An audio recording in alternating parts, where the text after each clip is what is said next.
Welcome to the Dr. Mudgil podcast. I could not be more excited to have TikTok famous, my first TikTok famous, Sarah. It's Maddack, right? Yes. Okay.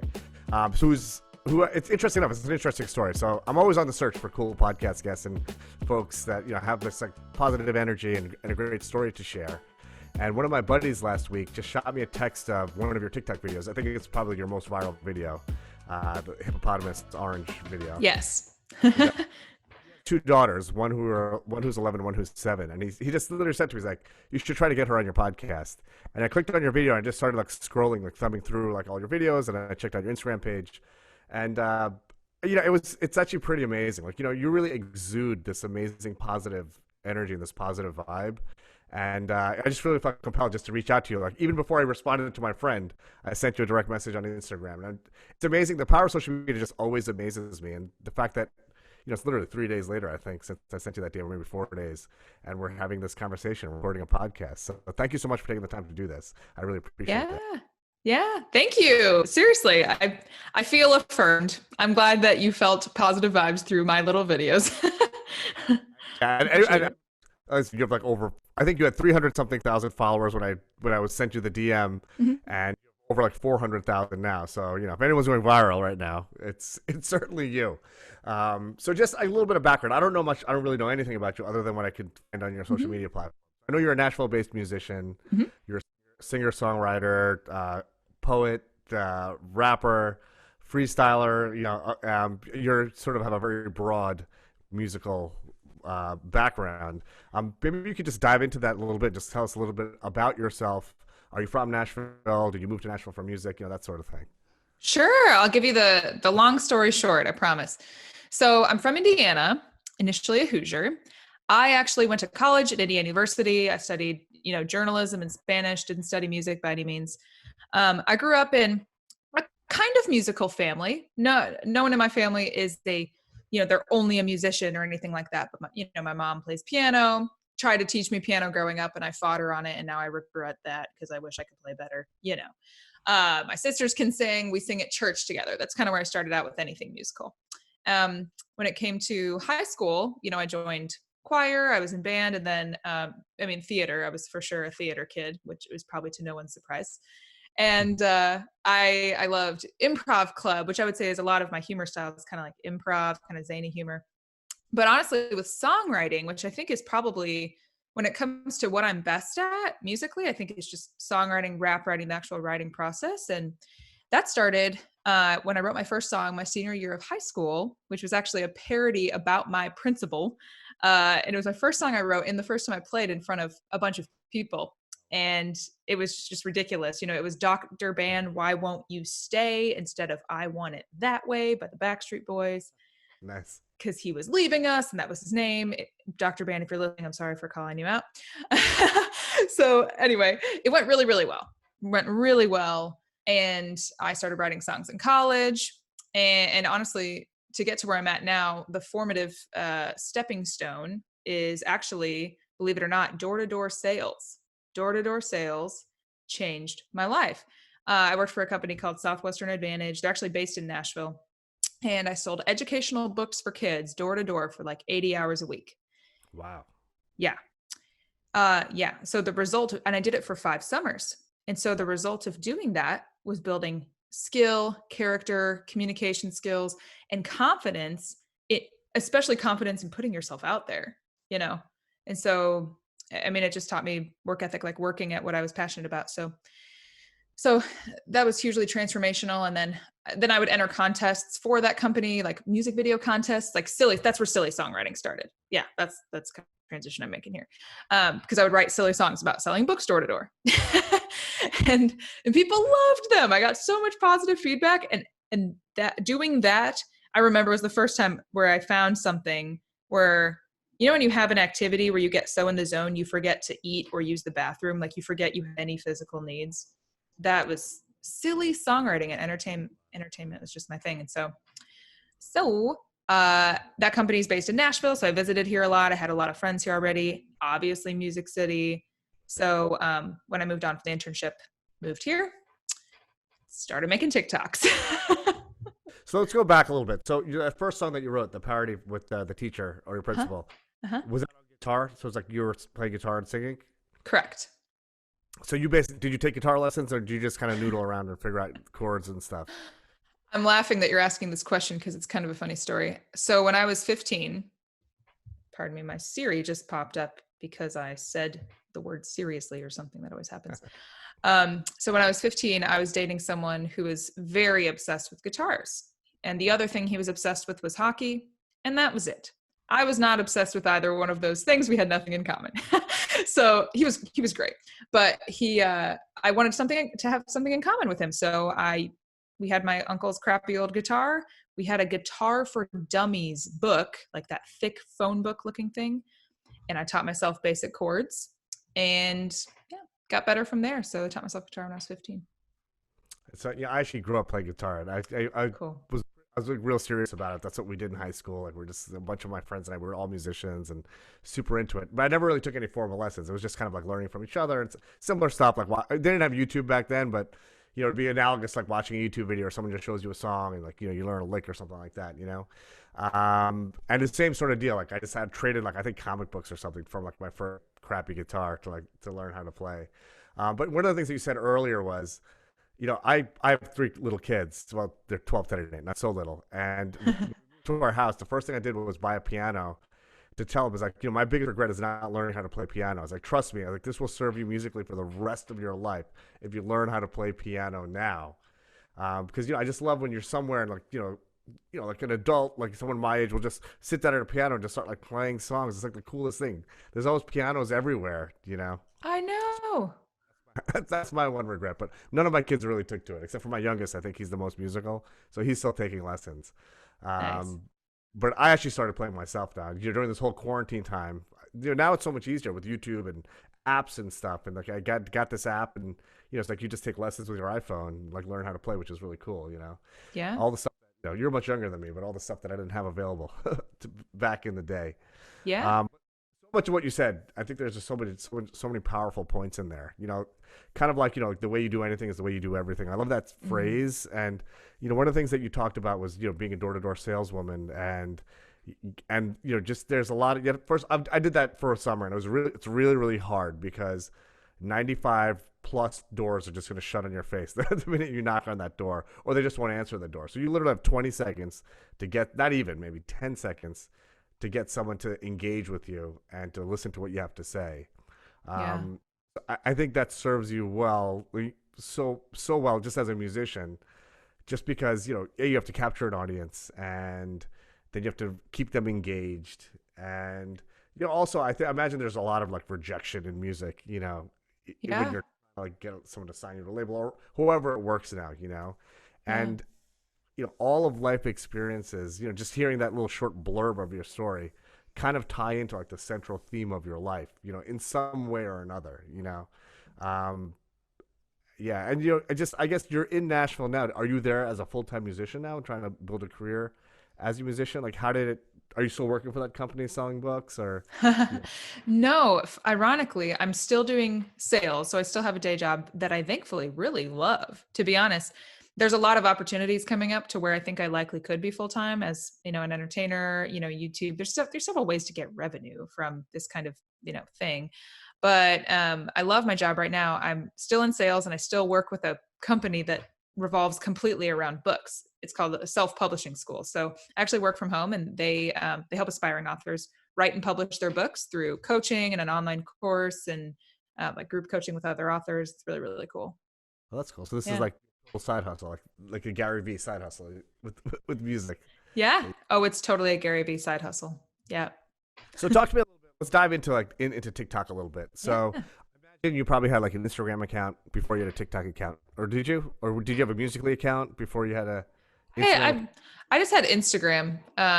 Yeah, honestly, I mean, I wasn't ever on any platform really before TikTok other than YouTube, but not even significant at all. So Yeah. yeah, I mean, I just had basic social media. I would post entertaining stuff on my social media.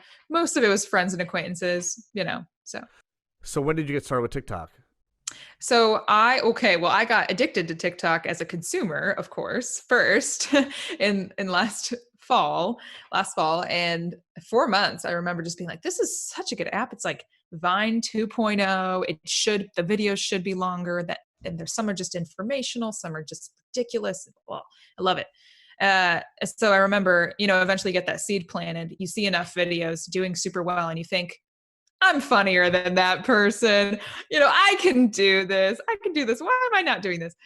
And so actually it was very New Year's resolution-y, but I think it was quite literally January 1st, or at least the first week, where I was like, I made a video just talking to no one at that point, and you can go find it. I'm like, you know what? I'm just going to do this TikTok thing. Cause like, who cares if what happens? I'm just going to have fun with it. Whatever. It's kind of fun. You can go find it. And and then I started posting a few times a week, typically just comedic stuff using the popular audios. It's almost like TikTok's video memes, essentially, Interestingly enough, though, my first video to gain any significant traction was a song I wrote, because it was still a trend, like I was doing. It was, I don't know if you remember the, blank blank anthem, like Tall Girl anthem, or things like that. And it was the Lean Like a Cholo instrumental music, whatever. So I did a pastor's kid anthem. I'm a pastor's kid, and of course, and that went really well. I mean, it got like, I thought it was amazing. It got 100,000 views and like 12,000 likes. I thought it was just like over the moon. But anyway, it wasn't until like the slug video, if you know what that is, that I really started to blow up. That was my first, what could be considered viral video. Yeah. So you started January of 2019, like basically a year ago. 2020. No, this has happened all 6 months ago. Yes. Started. Yeah. That's crazy. Yeah. Wow, that's amazing. I've somewhat of like a similar-ish story on TikTok. I started in September, and I was just posting stuff, trying to like figure out what like what would kind of break, like what would kind of break into the algorithm or whatever. And literally everything I posted a lot of medical videos, like Botox or like little cyst videos, which I'm big on other platforms because of those like pimple popping videos. Right. Insane. Like, I have like videos on YouTube with like 1 million views, and Instagram with like tons of views, and that really grew my accounts on both of those platforms. But like TikTok didn't allow any medical videos. They kept taking them down. So I would post a video, it said violated community guidelines. They kept taking them down. I was literally about to give up on the platform. It was December 23rd, right before Christmas, and Ayush is my video producer. We work together, and I was like, man, let's just try a cyst video. Let's just do it one more time. And if it doesn't work, man, I don't know. I'm just going to give up. I was like really down on it. That video got 7 million views. It went insane in a matter of 2 days. So it was like literally my phone was just like, every time I'd open up TikTok, 99 plus alert, 99 plus notifications, 99 plus notifications. Insane. Right. Then 2 days later, TikTok took the video down because it violated content. I was like, nah. No. But then I just kept trying to post onto TikTok like these little cyst videos. So I have like longer videos where I make little 15-second videos, which like I have like, I don't know, like 10 videos now with like millions and millions of views. Like they go insane. And but it got to a point where like I kept posting the videos, TikTok would take them down, I'd repost it, they'd take it down, they'd repost it. Finally in January, TikTok actually took my whole account down. Like I opened up TikTok and it said, you've been banned. What the heck? What? Oh my God, finally breaking through, and I'm banned from TikTok. There's like a little thing on the bottom where it said, you can to appeal this decision, click here. So I clicked on it and I wrote some, note to whoever the TikTok gods are. It said, let back on, like these are educational videos. They do, every other platform allows them. So then they reinstated my account.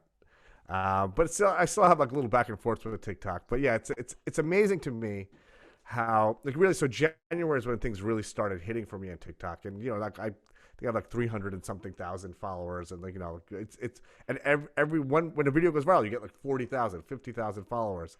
It's insane. Like it really is like a purely organic, crazy platform where like people are just interested in just everything, and who knows if the video that you produce is something that if you like it, God, millions of other people I'm sure like it. The world is a huge place, and it just there's like so much shared interest among humanity. Like we're all so much more similar than we are different, just based on these little videos that just using that as a sort of microcosm of the way the world works.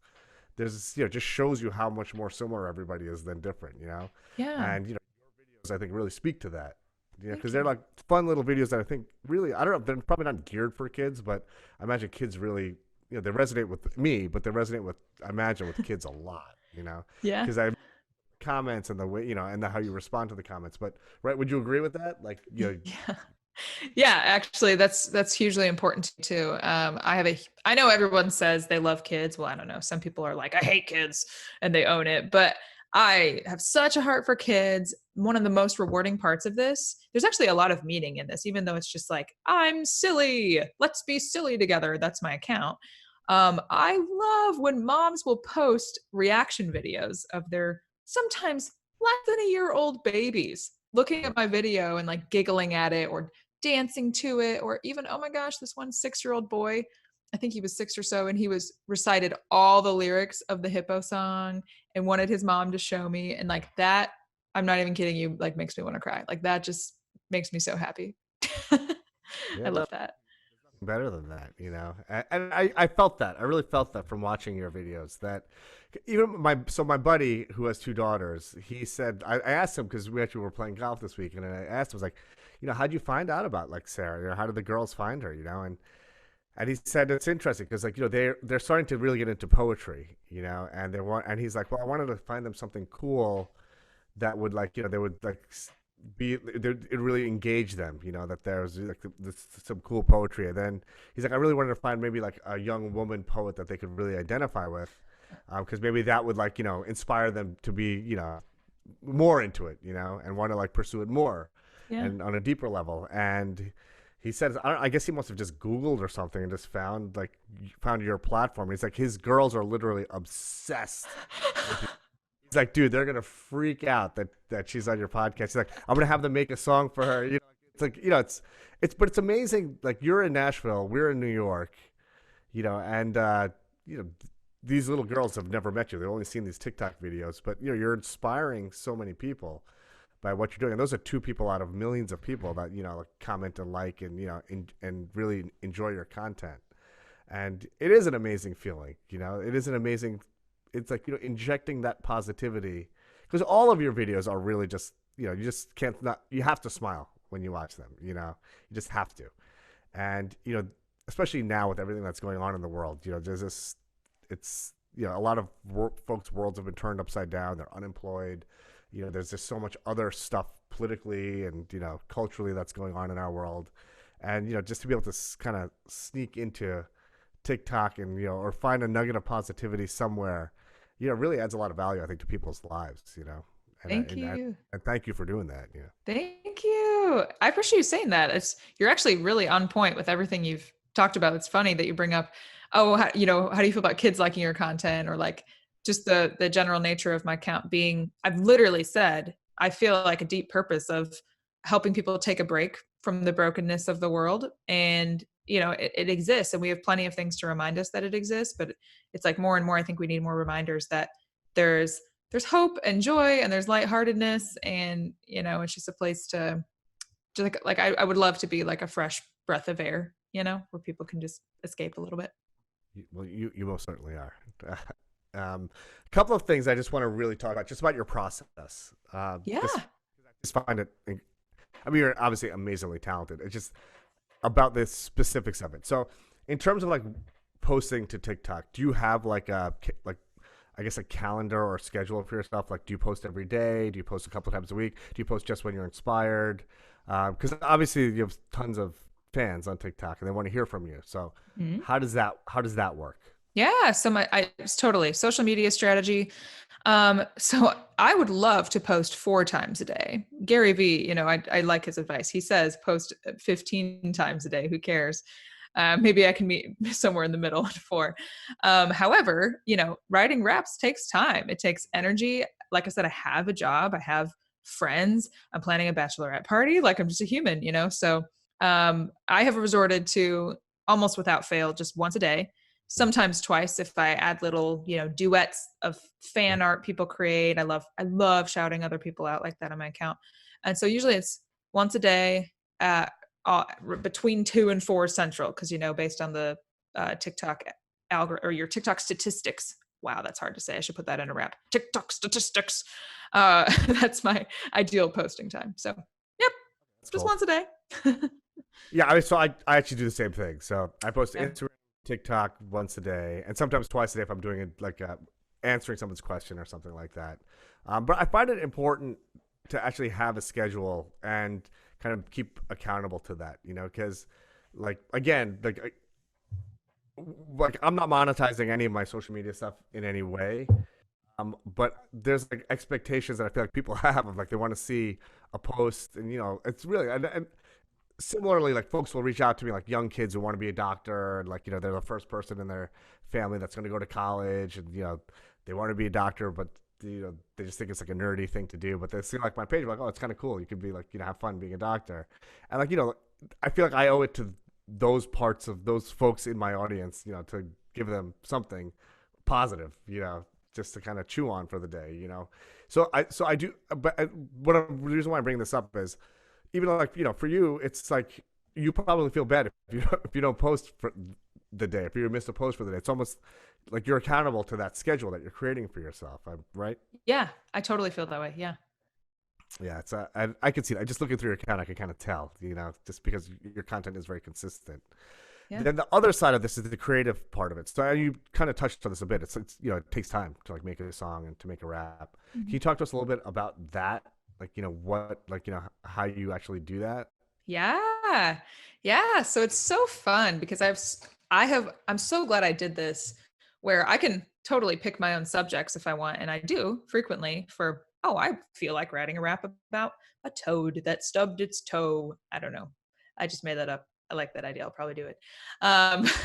But of course I've resorted to, I would say 50% of my posts are comment suggestions from my followers. And that's so fun because then you'll have so many people giving me so many random weird ideas that some don't even make any sense. And it's so fun because that's primarily what I do. So, and sometimes I write songs for businesses and things like that. But typically, quite literally, I will pick a comment ahead of time. I have a whole album in my phone of screenshots of my favorite ideas. And then every morning, I'm all about morning routine. Again, learned that from doing door-to-door sales, like strict morning routine.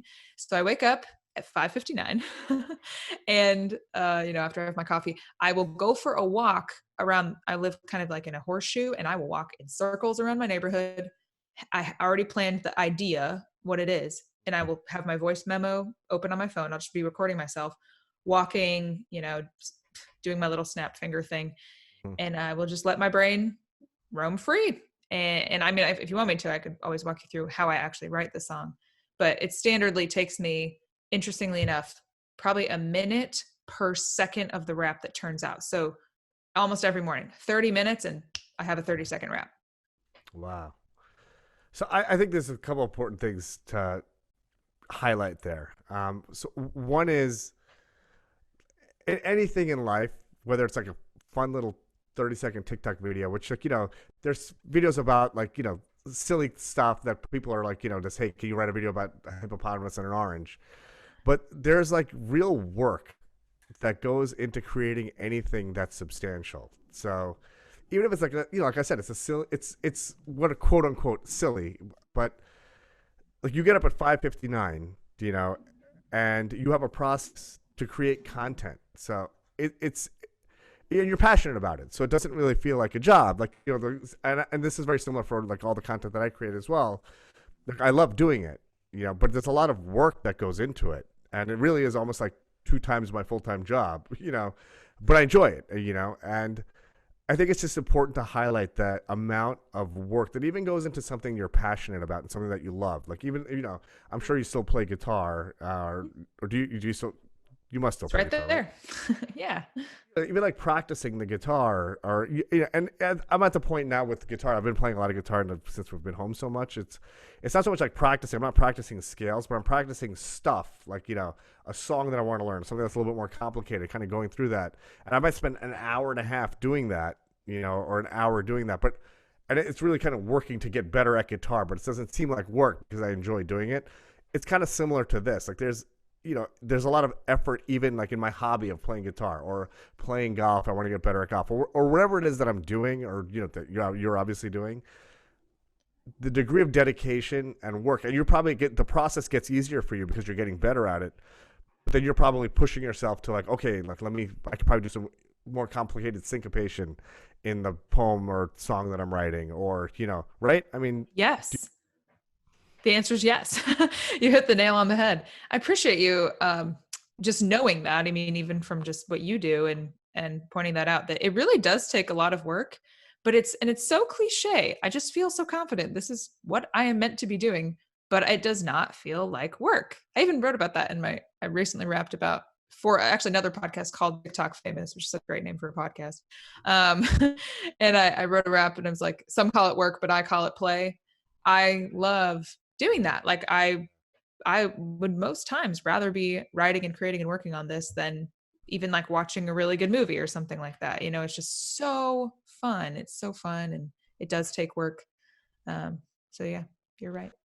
my last, or I don't know if it was my last guest or a couple of guests ago, he's a professional basketball player, and same sort of thing, like the amount of effort that he was putting in at just a young age, like practicing his shots or whatever his routine was for, getting better at his craft. It's all ultimately the same thing. Like what you put into anything is what you're going to get out of it. And you probably didn't go on to TikTok saying, okay, I'm going to become TikTok famous and I'm going to monetize this in some way and that's going to be my job. Like I'm sure that was the furthest thing from your mind. And Yeah. now I'm sure, because I get these sorts of things too. Like folks are offering you stuff like, hey, can you promote this thing or whatever it is? Right? So it has to be happening. Yeah. Yes. Yeah. Yeah. It's a whole new world. Like Yeah. what's going on? It's insane. Um, just more on the creative stuff. Like, Yeah. what do you listen to? Do you listen to a lot of hip hop? Like, what kind of music do? And like, because you have to get draw inspiration from Right. something. So here's the interesting thing. I do not listen to rap. I never listened to it. I listened to Eminem in seventh grade, almost solely Eminem, and then that was it. I never listened to Eminem again. I don't actually listen to hip hop really either. 90% of what I listen to is EDM, like the most basic millennial music taste. I love dance pop music, but there's something to be said about when you think about the beat of EDM, it's so crisp and clean and like syncopated, if you could use that word. And it's poppy and it's fun and that's how I feel about my raps that I love. However, when it comes to drawing inspiration, 1,000%, I just want to be the female Weird Al Yankovic, like 1,000%. Or I could say the female family friendly Bo Burnham, or fill in the blank for the Lonely Island, like that kind of thing. Oh my gosh, where are the girls in this kind of niche? Where are they? I want to be them. Well, you certainly are. You're still filling that void. I mean, I could totally see that. I could totally see that. So, what kind of music do you make otherwise besides this? Like, like. Yeah. Yeah. So actually, I didn't even include that in my story, ironically. But when I was doing the door to door book thing that I keep talking about, there's a trip you win if you sell a good amount of books and you get to go to Mexico for a week with your friends. And so after my second summer, it was 2015, I remember, well, you're going with 200 other college students who, by causation and correlation, are incredible human beings because they did this, and usually incredible human beings do this program. So anyway, met this guy. He's a producer. We just connected, and or I shouldn't say producer. I mean, he had like a music studio and was a sound engineer. And I was like 20 years old, and I had only written maybe 5 songs at that point, just pop songs to answer your question, like Taylor Swift type songs, but definitely pop, not really country so much. So I flew to Texas. He casually threw out, if you ever find yourself in Texas, we should record a song together. And I'm like, I am coming to Texas. Yeah, I will take advantage of that. And so we recorded our first EP. Well, my first EP, I mean, it was 3 songs, just pop songs. And we recorded 3 more in 2017. And then he actually helped me produce my silly songs that I mentioned about selling books door to door. And him and I have done actually a few more, again, solely pop, some of it dance beat, some more ballad, maybe like Kelly Clarkson-esque. And actually, him and I recorded 6 pop songs, here in the last year, but just, one thing after another, him and I have had different priorities in our lives. And honestly, I love writing songs, but I can't say that I'm as excited even about the songs that literally some of them are ready to put on Spotify and iTunes. But I'm just like, I just want to do silly songs. So I'm, don't take my word for it. I'm thinking about literally just releasing an album of called The Rest of My Serious Songs, and then I will focus on silly songs or something, something like that. Because they're good and I enjoyed making them. But it's not my brand, it's not like what I want to be doing most of the time. So it's kind of funny. So there is like that, the EDM-ish version of the Hippopotamus Orange song. Yeah. It's actually that's what's on Spotify as a single, right? Uh-huh. Yeah. It's really cool. Thank you. Thank you. That's actually, oh, sorry, your mic cut out. What'd you say? Yeah, no, I really enjoyed it. Yeah. Thank you. Thank you. I was just going to say, man, that's one of the coolest stories ever, because one of the most exciting things about TikTok is just like you said, how everything's connected and people can find each other so quickly and collaborate so quickly. And I've had producers remixing my raps, even just like, posting a minute of a remixed rap for almost all of them. Usually someone does. And I had a guy who remixed, that Hippo song, and it was a dance. I could tell it was a dance song. It was like a video of his computer screen. So the audio wasn't that great.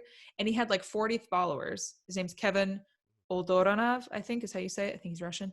And anyway, I DM'd him and I said, hey, can you send me the audio of that? It sounds great. I love dance music. He sends me the audio. It's so catchy. I email him. I say, hey, could we put this on Spotify? It's so great. Fully expecting this random Kevin person with 40 TikTok followers to, email me back right away and say, oh, wow, what a great offer. Yes. No, he says, I would love that idea. I'm actually signed to a label. Let me CC my management here. I was like, oh. And they were incredible. It's a label called Bring the Kingdom. They do dance music, and basically they loved the idea. They said, hey, we love this. We'll collab, and Kevin can make a full version of the song.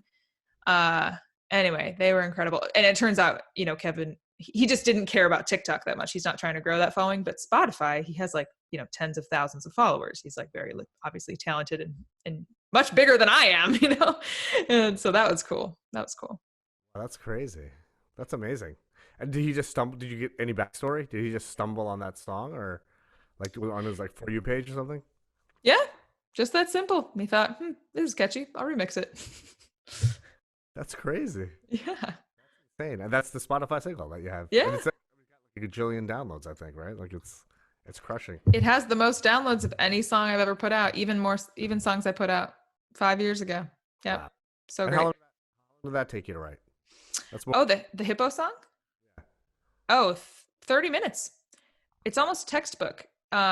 Sometimes it'll be up to an hour if I really want to fine tune something, kind of like you said, fit more in or make it even more, I don't know what the word would be, integrated and clever and have little, jokes within the joke. But yeah, it's about a 30-second rap. So actually for that song, which is crazy because that's the song that has me where I'm at now, where, like you said, I gained like 80,000 followers in the last 7 days, which is insane, which I'm so grateful for.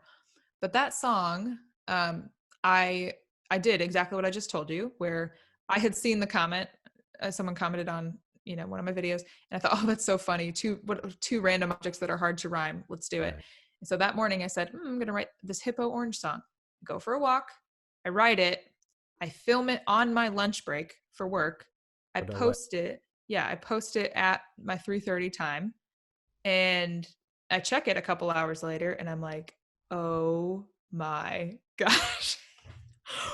What? It was so cool. How, just before you posted that song, how many followers did you have on TikTok? I had 52,000, which all came from the Slug song, which was the first one. That one has like 4 million. But yeah, I had 52,000. So how many did you have before the Slug song? 1,300. Okay. Yeah. You went from 1,300 to 52,000? Yes. And so crazy. So, and like I said, I've posted a few times a week, almost every day since January. So yeah, it's so worth noting. I mean, I posted the Slug song, the whole Slug thing happened like mid-April. And so January, February, March, 2 weeks into April, I'm just like barely climbing to, wow, 1,000 followers. I'm amazed, post the slug song. And then over the course of, I got those followers probably over the course of like 2 or 3 weeks, 52,000. And then posted the hippo song. And that's when it really, Yeah. so it was like, zzz, zzz. That's kind of like pretty similar. Like think I had like 14 or 1,500 followers, and I posted that one video. Then I went up to like 40,000 followers from that video. Then they took that video down. But I find that's kind of how it works. Like I have like all my sort of usual videos like are 100,000, but then you have a few that hit like 1 million or a couple million, and then that's kind of bumps you up. It's just amazing how TikTok works. It must have been how Instagram was like 10 years ago. I don't know, 7 years, whatever it was started. Yeah. Just last thing I just want to touch on, just because I love like the work ethic part of your story, which I think is just that really has to be highlighted. Thank you. You keep referencing back to the book selling job. Mm-hmm. So, and you said like your morning routine and like was developed at that time. When you're working for selling books. Can you talk to us a little bit about that? Like, how did you kind of develop that routine? And what exactly is that routine? And how does it translate to what you do now?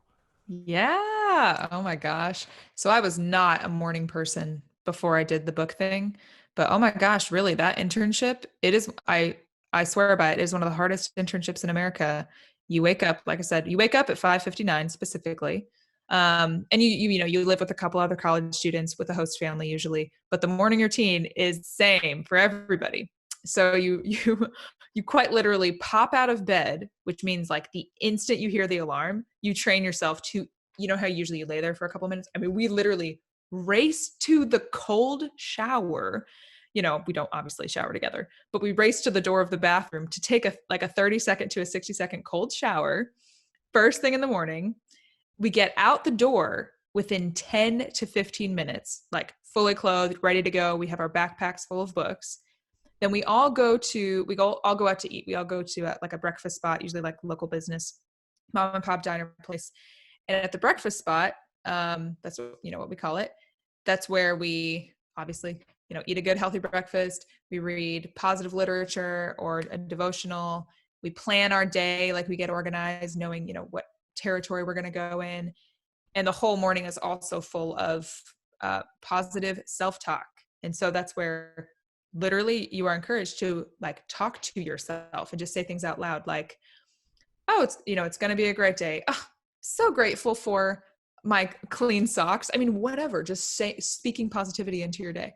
So honestly, we probably looked like psychos to people sometimes, but the really fun thing that's so correlated to what I believe in now is the last thing we did every morning after breakfast. You go out into the parking lot of wherever you're eating breakfast and we do executive exercises. So that's where we had all these like, think of like cheer camp or just think of a camp in general, how you have cheers and chants and random ridiculous things you do or like theater kid kind of stuff. And so we did those. And that's where, quite literally you are like doing jumping jacks in the parking lot and running in circles and it sounds so silly, or making animal noises if it's a certain kind of game, whatever, because that helped us get out of our comfort zone, learn to not take ourselves so seriously, because you cannot take yourself very seriously when you are selling kids' books door to door. You're just like, whatever, I'm here to work hard, I'm selling books, whatever. And so, yeah, from there we would depart and go to work. But that was the last thing we did, is dance in the parking lot with all these like elderly people looking out the window at us. Is there like a team leader or something like that? Like who's like getting you guys through this routine? Is like someone who's been through the internship a bunch of times? Yes. It's almost like, man, it's like you know the program. I mean, yeah. So that was me for my second through my fifth summer, because my first summer, of course, was me, another first year, another rookie, and then an experienced manager. And yeah, they're 100% the ones who are leading it. And then I was we call it our headquarters whenever we all live together. So I was the HQ leader. So yes. And you'd be in different towns doing this, or were you selling this doing this in Indiana? Like, No. Yeah. I worked in a different, completely different place in America every summer. So you travel across the country. That's the whole point, is you're also like not in your home state. So you can really, really get out of your comfort zone. So I Gotcha. worked in Houston, Texas, San Antonio, Texas, North Carolina. I worked in Oklahoma and Georgia. So So those are my. every summer you're in a different place. Is there, not to pry or anything, but is there like a religious slant to this at all? Like, Good is it? question. Yeah, yeah. No, it's not prying at all. So the interesting thing is the company itself, and I'm personally a believer, my faith's really important to me. The company itself can't say it's like a Christian company by any means, just because it's not necessarily. However, there are a lot of faith-based people in leadership. It's, very, very encouraging, faith-wise. And we sell, well, actually the company started out selling, it was literally Civil War soldiers selling Bibles door to door in the 1800s. Like Wow. it's actually the oldest internship in America. And now, of course, they, transferred to educational products, but we still sell Bibles. That's still something you can sell. It's like a family Bible library. Lots of homeschooling families like it. So yeah. I mean, there's so much that you said there that I just have to comment on. It's really just because it's just parallels so many of the things that I believe in, and that I try to like convey to. So my TikTok page is basically like people popping videos, and I have a few like sort of like motivational things that I pop in there, just because that's the stuff that I really love, like this podcast and like little clips from it. But my Instagram page is predominantly like empowering stuff and mindset stuff and motivational stuff, because really for me, just based on things I've experienced in my life, those are the things that I really want to project into the world. Just so maybe a little kid that was me, when I was 8 or 10 years old, and I, would hear something or see something like that and say, wow, I can do it. Or like, why can't I do it? To inspire them to, anyone can really do it if you're just willing to put the work into it. But a lot of that is what you just talked about. So self belief is so important, and positive self talk is such an important part of that. So I don't think it's silly at all for you to be walking around and saying, I'm grateful for my socks, or it's going to be a great day. Because I think everyone should get up in the morning and look in the mirror and say, I love you to the person that they're looking at in the mirror. And, these are the great things you're going to do today.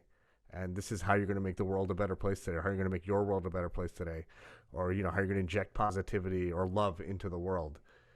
But, it all starts with how you talk to yourself, and also that I think is so important, and I know you're someone that does that and has done that for a long time, because one of the things that I forgot to mention was when I was describing who you are at the beginning of the podcast, was you are someone who doesn't take themselves too seriously, and that's such an important thing, because like we were talking about this earlier, we're all so much more the same than we're different, and we're all equal to each other. It doesn't matter if you're the president of the United States or someone who's, like there's this great picture of, I think it's of President Obama like fist bumping one of the janitors in the White House, or someone was just kind of like sweeping, the wherever he was. I mean, it may not be exactly that, but it's just such a powerful image, just because it just shows we're all the same. Everyone may do different jobs and have different things, or someone's TikTok famous, someone who's not TikTok famous. But again, we're all so much more similar than we are different. And not taking yourself so seriously really frees you to be yourself and inject these videos into the world, which are touching so many people in a positive way. But it really, I think it's easy for someone just to scroll through your page, just because they're not even really thinking about it. It's not like just saying, oh, wow, she makes these silly videos and, it's cool or whatever. But the reason why I actually wanted to have you on my podcast was because I could kind of like glean these things from just scrolling through what you're putting into the world through your social media. And like, like, positivity, and that starts with self-belief, positive self-talk, and all those things that you just talked about. Not taking yourself too seriously, which you also just talked about, which, you must have had an element of that before you did this internship, but it really kind of added fertilizer to that natural gift that you have, and hard work. Getting up early in the morning at 5:59. I mean, you were 20 something years old, Yeah. right? I was 19 my first summer. Yeah. I mean, I could probably count on my hands the number of like 19-year-olds that are doing that. But, really like getting up early, putting the work in, treating yourself nicely, being kind to yourself, and being positive, not taking yourself too seriously. I mean, that's what you should take away from this podcast. Thank you. I agree. Yes. Anyone listening, that is the truth. Yeah, well, I think that I think that's just a great place to close things out. I mean, it's really been great getting to know you, and it's funny because all the things that I thought you were going to be, you're that and more. Yay! Thank So you. just if you wouldn't mind just telling folks where they can find you, that are on social media, at Spotify, and all that sort of stuff. Can you repeat that? My Siri popped up again. Would you mind just letting folks know where they can find you? Yes. Various platforms. Yes. So my address is no, I'm just kidding. That's where you can find me. You can find me at Sarah Maddack, really anywhere. Very, very simple. So Sarah with an H and then Maddack. So TikTok, it's Sarah _ Maddack. Instagram, it's Sarah normal Maddack. And then same thing for Spotify. And those are really my primary platforms. I might branch into YouTube soon, more so, but for now, yeah, that's it. Cool. I love it. Thank you so much for your time. Yeah, thank you. Thank you for listening to the Dr. Mudgil podcast. The audio for this podcast can be found on Apple's iTunes and SoundCloud. Let's get it.